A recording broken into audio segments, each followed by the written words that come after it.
தனது மகள் மரணம் தொடர்பான விசாரணை நடத்தி அதன் உண்மைத்தன்மையை கண்டறிந்து உரிய நடவடிக்கை எடுக்க வேண்டும் என அவர் இந்த புகாரில் குறிப்பிட்டுள்ளதாக கூறப்பட்டுள்ளது.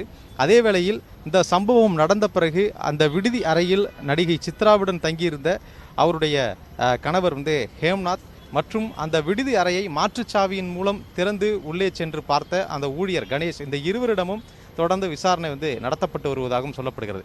மேலும் நடிகை சித்ராவினுடைய செல்போனை கைப்பற்றி இதற்கான என்ன காரணம், மரணத்திற்கு என்ன காரணம் என்பது குறித்த விவரங்கள் எதுவும் கிடைக்குமா, அது தொடர்பான தடயங்கள் எதுவும் கிடைக்குமா என்பது அந்த செல்போனை சைபர் கிரைம் போலீசார் ஆய்வு மேற்கொண்டு வருகிறார்கள்.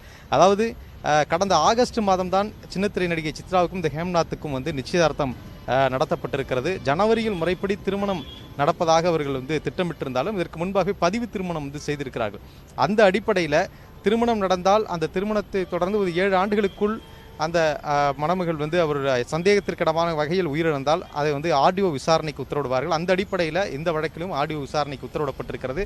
ஆடியோ இதற்கு பிறகுதான் அந்த பிணவரைக்கு சென்று அவருடைய முன்னிலையில் தான் அந்த விசாரணை என்பது நடத்தப்படும். பிரேத பரிசோதனை என்பதும் நடத்தப்படும்.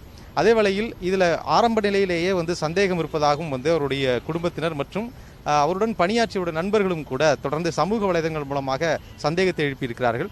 அந்த புகைப்படத்தில், அதாவது அவர் இருக்கக்கூடிய அந்த விடுதியினுடைய படுக்கை அறையில் கிடக்கக்கூடிய அந்த புகைப்படத்தில் கன்னத்தினுடைய வலது கன்னத்தில் இரத்த காயங்கள் இருப்பதும் அதேபோல் கழுத்திற்கு மேல் பகுதியில் இரத்த காயங்கள் இருப்பதும் தெரிய வருகிறது. எதனால் இந்த காயங்கள் ஏற்பட்டது என்ற சந்தேகத்தை பலரும் அதை எழுப்பியிருக்கிறார்கள்.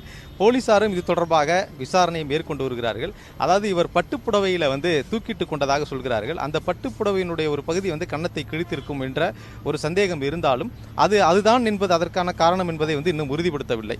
மேலும் இந்த ஒருவேளை அவர் தூக்கிட்டு அவரை தற்கொலை செய்து கொண்டிருந்தால் அதற்கான காரணம் என்ன என்பதுதான் தற்பொழுது நடத்தப்படக்கூடிய விசாரணையினுடைய முக்கியமான ஒரு பகுதியாக இருக்கிறது.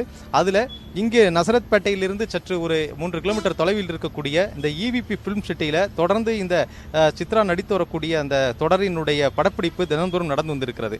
இதனால் தான் திருவான்மியூரில் இருக்கக்கூடிய தனது வீட்டிலிருந்து அவர் இங்கு இருக்கக்கூடிய இந்த விடுதியிலே அறை எடுத்து தங்கி வந்திருக்கிறார். கடந்த 4 நாட்களாகத்தான் இவருடைய கணவர் ஹேம்நாத் இவருடன் தங்கியிருந்திருக்கிறார். தினந்தோறும் படப்பிடிப்பு நடக்கக்கூடிய இந்த இடத்திற்கு அவர் செல்வார் எனவும் சொல்லப்படுகிறது. நேற்று இரவும் 2:30 மணி அளவு வரை அங்கே அவர்கள் இருந்துவிட்டு அந்த படப்பிடிப்பு தளவில் இருந்துவிட்டு அங்கிருந்து அவர்கள் புறப்பட்டு விடுதி அறைக்கு வந்ததாகவும் சொல்லப்படுகிறது. அதே வேளையில் அந்த EVP ஃபிலிம் சிட்டியில் படப்பிடிப்பு நடந்த அந்த இடத்துல அவர்களுக்குள் பிரச்சனை ஏற்பட்டு அதற்கு பிறகுதான் அவர்கள் இருவரும் காரில் ஏறி வந்தார்கள் என்றும் சொல்கிறார்கள். அது எந்த அளவிற்கு அதில் உண்மைத்தன்மை இருக்கிறது என்பது குறித்தும் போலீசார் தொடர்ந்து அந்த ஹேம்நாத்திடம் விசாரணை நடத்தி வருகிறார்கள். ஒருவேளை அப்படி இருவருக்கும் பிரச்சனை நடந்தால் பிரச்சனைக்கான காரணம் என்ன